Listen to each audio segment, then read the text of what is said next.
Bom, como a gente verificou, se você observar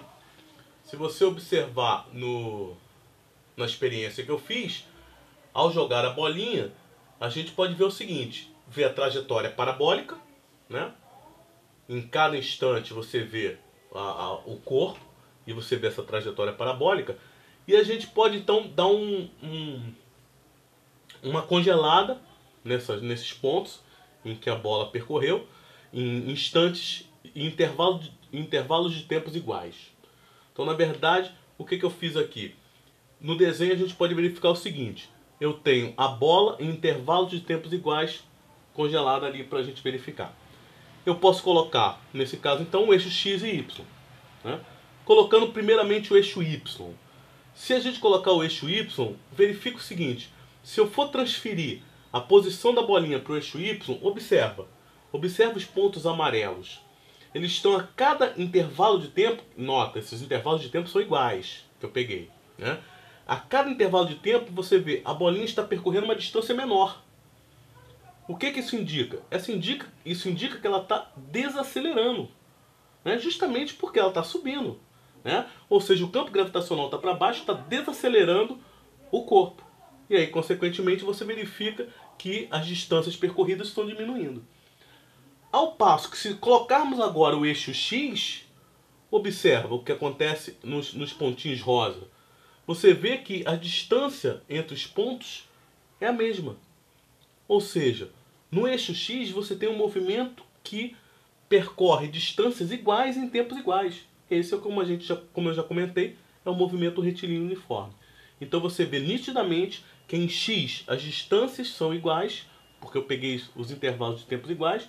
Em Y as distâncias são diferentes, o que indica, nesse caso, é uma desaceleração, e confirmando justamente a nossa análise inicial. Ou seja, no eixo Y o movimento é retilíneo uniformemente variado, que tem uma aceleração da gravidade, que é constante, e no eixo X você tem um movimento com velocidade constante, que é um movimento retilíneo uniforme. Ok? Então, qual é a situação? Um lançamento oblíquo. Então você tem aqui, vou botar aqui o eixo XY, um corpo sendo lançado, né? Vai ser lançado obliquamente, com uma velocidade inicial, que eu vou chamar de V0. E essa velocidade forma um ângulo, vou chamar de θ, com a horizontal. O que a gente sabe é o quê? Que essa velocidade, então, como ela forma um ângulo θ, ela pode ser decomposta. Né? Logo, existe uma componente no eixo X, que é o V0x. Né?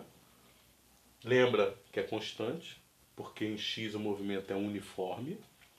E existe uma velocidade, uma decomposição em Y, que é o V0y, que esse cara daqui, né, essa velocidade em Y vai sofrer variação, justamente porque o movimento retilíneo uniformemente variado tem aceleração. E vamos fazer a análise das equações. Então vamos lá. Eu já sei que tem movimento em Y. Então vamos analisar o eixo Y. Quais são as equações que nós conhecemos do movimento uniformemente variado? Então vamos fazer assim. Vamos colocar... Deixa eu ver se tem espaço. Tem, mas vamos colocar aqui as equações que nós conhecemos, né? Primeiro as equações do MRUV. Eu tenho S é igual a S0 mais V0T mais AT2 sobre 2. Essa é a equação da posição que a gente conhece. A outra equação, velocidade, equação horária da velocidade. V é igual a V0 mais AT. Então as duas equações horárias do movimento retilíneo uniformemente variado. Né? E equação de Torricelli, ou Torricelli, velocidade final ao quadrado, a inicial ao quadrado, mais duas vezes a aceleração, vezes a distância percorrida. Essas são as equações que a gente conhece. Né? Só que agora, o que eu vou fazer? São essas equações que eu vou usar. Porque o movimento no eixo Y é um movimento com aceleração constante, um mr o v. Né? Logo, devo usar essas equações. Só que simplesmente eu vou transferir elas para esse movimento. O que é transferir elas para esse movimento? Mudar as letras, colocar as letras que se adaptem justamente ao que eu estou analisando. Né? Porque o meu S aqui, na verdade, está sendo Y, né? É um movimento em Y. Então eu vou usar justamente essas grandezas, essas letras, para identificar. Então deixa eu ver se eu tenho espaço. Tenho. Então olha só, vou fazer uma associação direta. Observa. A primeira equação não é espaço, só que aqui é em Y. Então vai ser Y é igual. Posição inicial é o Y inicial mais velocidade inicial em Y. Então é V0Y vezes o tempo mais aceleração. Lembra?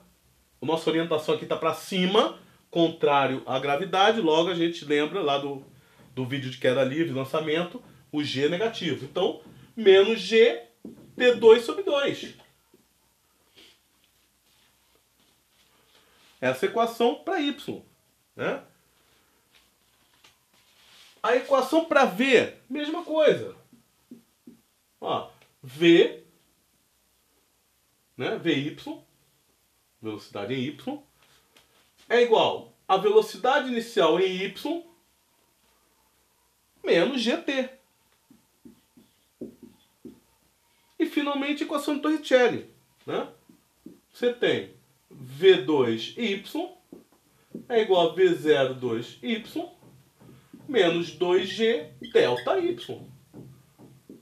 Estão aí as equações para o eixo Y, já adaptadas ao problema. Né? Onde esse V0Y, daqui a pouco eu vou colocar aqui os valores. Agora vamos analisar o eixo X. No eixo X, que tipo de movimento eu já verifiquei que é no eixo X? É um movimento retilíneo uniforme. No movimento retilíneo uniforme só tem uma equação horária, que é a equação da posição. X é igual a x0 mais vt. Né? Vamos passar aqui para o nosso problema. Ó. Na verdade é S, né? A gente usa S lá, já estou passando para ele. S é igual a S0 mais vt. Vamos passar agora para o nosso problema. Olha, é o eixo X. Então S vai ser o X igual ao x0, é o ponto que ele vai sair, mais V0xt. Tá aí as equações. Né? Ou seja, você tem as equações em Y e você tem as equações em X. O que é confuso? Nada, é a mesma coisa. Né? Eu tenho que lembrar o quê? O V0y e o V0x são decomposições, são componentes de uma velocidade inicial que eu sei tirar. Né? Como que eu posso tirar? Aqui, ó. Deixa eu apagar.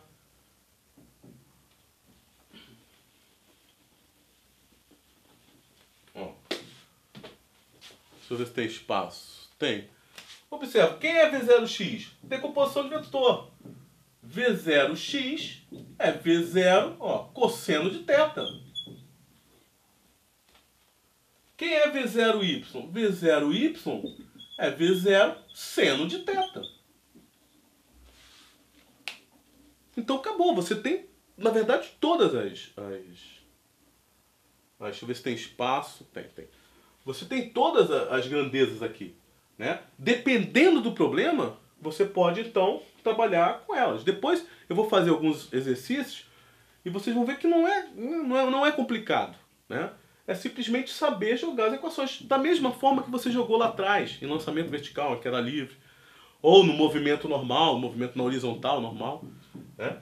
É só simplesmente saber calcular as coisas direitinho e usando as equações corretas. Né? O que eu vou fazer agora é mostrar umas equações, né, que saem daqui, que os livros usam, né, para você. Mas o inconveniente é que você tem que ficar decorando as equações. Aqui, teoricamente, você já sabe pelo estudo que você já fez. Então não precisa ficar decorando mais equação. Não, você já sabe. As equações do movimento uniformemente variável. Você já sabe as equações, a equação do movimento uniforme, você simplesmente adapta esse problema. Tá? Então eu posso encontrar agora as equações que os livros dão, de alcance, etc. Vamos lá.